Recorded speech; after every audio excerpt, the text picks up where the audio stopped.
Então, e você estava comentando sobre o assunto morte, o que me lembrou, eu tenho assim, bastante medo da morte, mas não da minha, e das pessoas, e sim das pessoas ao meu redor. E outro tema legal é sonhos. Eu sonho recorrentemente que eu tô perdendo as pessoas que eu amo. Eu sonho recorrentemente ou que elas estão sem poder se locomover, ou que elas estão tendo alguma doença e, sei lá, passando mal e eu não consigo ajudar. E eu sonho isso, assim, toda semana. Então, nossos sonhos têm muito a ver com os nossos medos mais profundos e com os nossos desejos mais profundos, né? Ah, sem dúvida tem, né? Isso aí está estabelecido desde o começo do século XX. Né? A base do... Em 1901, o Freud publicou a interpretação dos sonhos com, enfim, o paradigma mais importante até hoje sobre o assunto. Então, isso é óbvio, desculpa, mas é claro. Agora, tem um negócio que eu acho que é importante a gente pensar, que assim, será que... na verdade, dois, mas tem um que é básico. Será que, no final das contas, quando a gente sonha com alguma coisa que tem uma narrativa, tipo, por exemplo, a perda das pessoas, a gente deve abordar o sonho sob o ponto de vista primário, ou seja, o que é mais importante, o que vem antes, da narrativa ou da emoção gerada pela narrativa? Vou dar um exemplo. A gente sonha que está perdendo, o seu próprio exemplo, perdendo pessoas.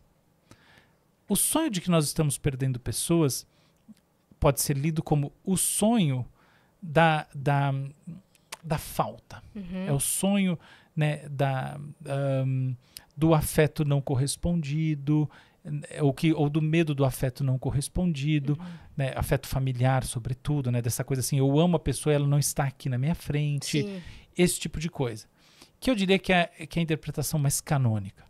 Agora você pode dizer assim, se eu sonho que tem uma pessoa que está morrendo e eu transponho esse sonho para o mundo real e imagino a cena acontecendo, por exemplo, num filme, e eu falo assim, eu preciso agora que você, atriz, interprete isso de maneira realista, no fundo, o que você vai esperar é que a atriz manifeste impotência. Percebe que é uma coisa totalmente diferente? Sim. A dúvida que vem para mim é essa. No final das contas, quando a gente sonha com essas coisas, é o sonho mais sobre a narrativa e o que ela traz e tal? Ou ele é o sonho sobre sentimento. Vamos dizer assim, sobre esse sentimento que seria esperado no mundo real, dada a situação que está sendo encenada nos sonhos? Sim. Eu não sei. Mas se for esse outro lado, eu posso dizer que é um sonho muito mais sobre impotência, sobre assim, eu quero fazer, mas eu não consigo. Enquanto se há um sonho que diretamente se conecta à narrativa, você vai dizer assim, é um sonho sobre essas emoções que afloram ali e que eu tenho que olhar com uma lupa maior. Talvez as duas coisas. Talvez o Freud, quando ele criou isso daí, a teoria dos sonhos, que é a base da psicanálise, uma das bases, ele colocou que 2 mecanismos são importantes. Um mecanismo ele chamou de condensação. O que é condensação? Diferentes cenas afetivamente carregadas. O que quer dizer cenas afetivamente carregadas? Imagina que você viveu uma situação e, por exemplo, a gente está batendo papo aqui, de repente surge uma ideia, essa ideia faz tudo, você fala assim, pô, essa ideia mexeu comigo. Isso vale. Mas, em geral, a gente está falando de coisas que envolvem pessoas que são relevantes no seu dia a dia. Tipo, vocês duas entre vocês, por exemplo. Então tem uma coisa que... Essas são as situações afetivamente carregadas. Então, a ideia é que muitas são fundidas numa única alegoria.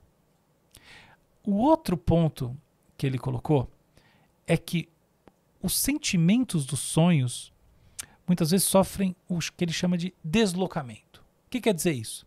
Você sonha que você ama não sei quem. Eu sonhei que eu amava aquele cara. No fundo, o amor está deslocado.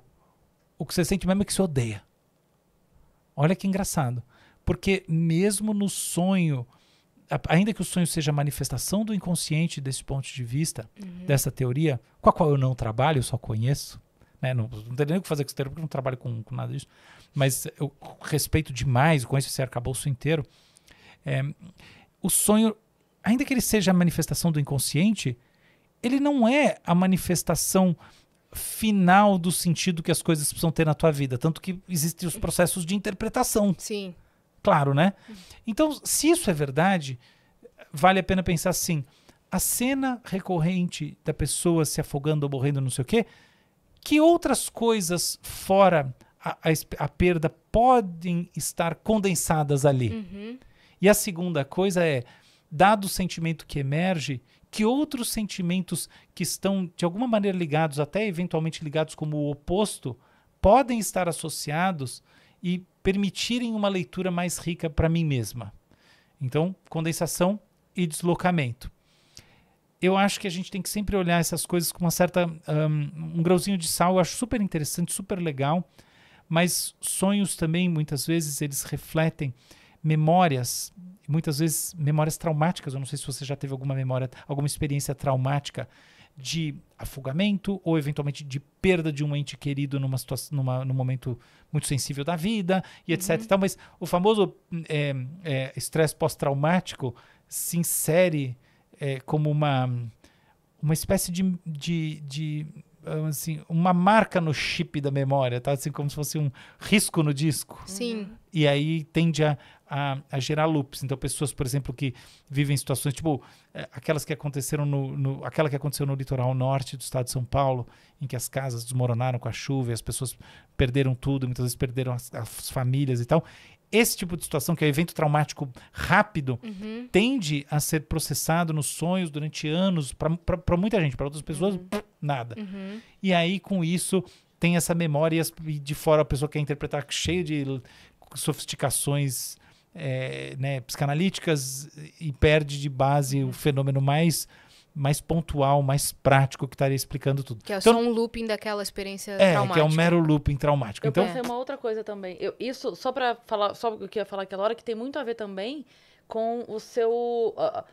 a sua responsabilidade com essas pessoas. Que é uma coisa que você se cobra muito. É porque eu a conheço, então... Tá vendo? Genial. Como eu sei que a Yas é uma pessoa muito ligada à família e o irmão dela tá morando fora do país, então ela acaba sendo a responsável por essas pessoas que ela vê ali. Então, como ela tá trabalhando muito, eu sei o quanto ela se cobra de repente não tá conseguindo dar mais atenção. O subconsciente fica ali o tempo todo falando assim, essas pessoas.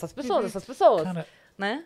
Eu achei essa interpretação, assim, muito viável. Não conheço os detalhes, mas parece porque como muito eu sei viável. o que ela relata, né? Tipo assim, tô trabalhando muito, não consegui ver minha mãe, não consegui ver minha tia. Poxa vida, eu tô uma semana sem almoçar com meu pai. E não sei o quê, que eu sei que isso é uma coisa relevante demais pra ela. Sim. Então, de repente, isso é a tua mensagem que fica o tempo todo lá. Esse alerta, né? Mas no sentido da responsabilidade. Sim. Né? Vindo, tipo assim, pra te lembrar. E não no terror da morte, da perda, né?